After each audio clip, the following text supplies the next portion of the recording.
Well, here we are again doing the rounds of the garages with one of the legends of Australian motorsport and one of the nicest blokes you'll meet in a paddock anywhere, John Bowe.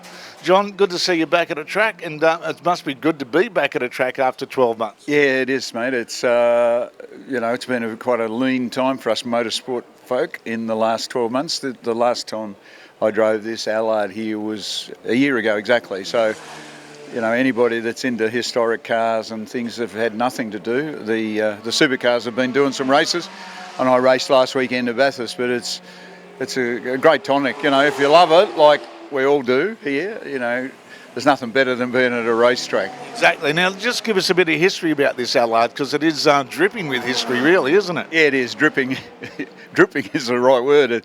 It's through its fan build-off, so it's dripping water. It was raced when new in 1952 and 53 by Carroll Shelby, who's one of the greatest, American racing drivers and legendary for making the, Shelby Cobras and all that sort of stuff. So that sort of this car put him on the map, really, and he was then recruited by Aston Martin to do Le Mans and things like that. So this was this fledgling part of his racing life. It's a J2X Allard, so it means Allard built the chassis and bodies in England, and they're quite rudimentary cars, early 50s, and they sent them to American. Some people put Chrysler engines. This has got a Cadillac engine, so it's 330 cubic inch, big heavy cast iron thing, but it goes pretty good. It's an interesting car to drive because it's. I mostly drive cars later model than this, and it's got little grip, and little brakes. No, hardly any brakes. Is it discs or is it drums at the front? It's drums. Drums everywhere. Yeah, drums all round. Yeah, no, they didn't do much stopping, but it does slow down a bit. I don't think Carroll Shelby was into stopping, was he? I don't think so.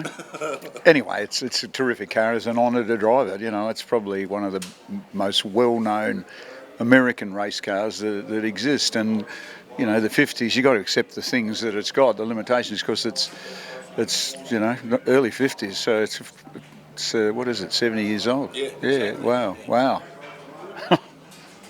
And it feels it. It'd be a bit of a getting with all that weight. It'd be pushing the front a bit on some of the corners around here, wouldn't it? No, not really. It's actually good to drive. I'm making myself look better than I am, but it's. But it hasn't. It's got tiny little tyres, not much grip, and it's you're working on the wheel because they didn't know lots about chassis rigidity and technology back then. This was just post World War II, so it's got a swing axle front end and the Dion weird system in the back. I don't know how it works even, but anyway, it's good. It's good to drive, and to be able to participate in a race meeting like this is just awesome for me. Well, that's what I was going to get the next step.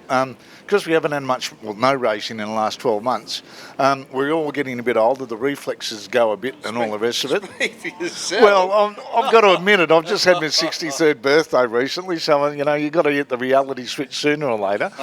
But I know that. That's... Has your reflexes changed because you've always been in a car? Every weekend you seem to be racing some sort of thing. Well, I'm not racing every weekend, but I race a lot, and I've never stopped. So I think if you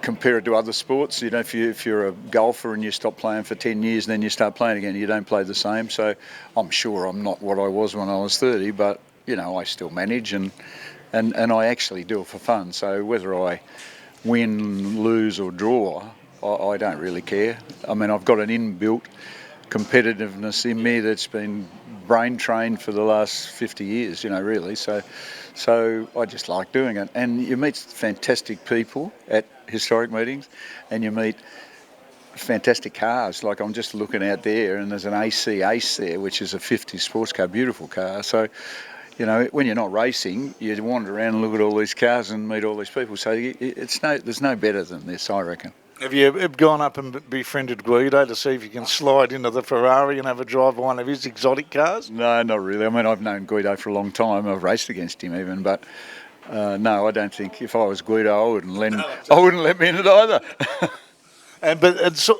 When you're saying the racing, there's nothing like the feeling on a start line, is there? There's nothing that really can replicate that in life.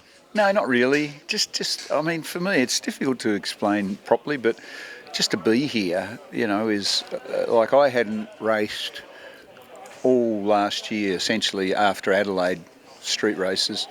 So to go to Bathurst last Thursday and walk into the paddock and see all the guys I raced against in TCM, Touring Car Masters, was just, it's really uplifting for me. And on the start line, of course, there's a fair bit of adrenaline goes on, but I've done so many races. I've done, I think, 1,180 something races. So, you know, it's not like it used to be where you had butterflies and, you know, terrible, you almost threw up, you were so nervous. I don't do that anymore, but it's just great fun. Now, it keeps you young for a start. That's what I think it does anyway. Yeah, I think it does too. Now, when you say 1,100, you've probably been asked this a multitude of times, but for our viewers, is there one particular one that still stands up as the pinnacle? Well, I mean, at the time, I didn't consider it as important as it had become to me later, but I won the Bathurst 1000 twice with Dick Johnson. I was, you know, driving with Dick Johnson at Dick Johnson Racing in Dick's team. And, you know, I guess in those days we went to Bathurst with the expectation that we would have a chance to win. And twice we managed it, a few times we came second. But looking back on it, you know, it's quite a difficult race to win, so I consider that probably the best result I've ever had, whether it's the best race. Sometimes you have a race where you come 10th and you think it's a fantastic race because you've had a race with somebody and it's been a give and take thing. So, you know, it's just every day is a new experience in racing. You never stop learning.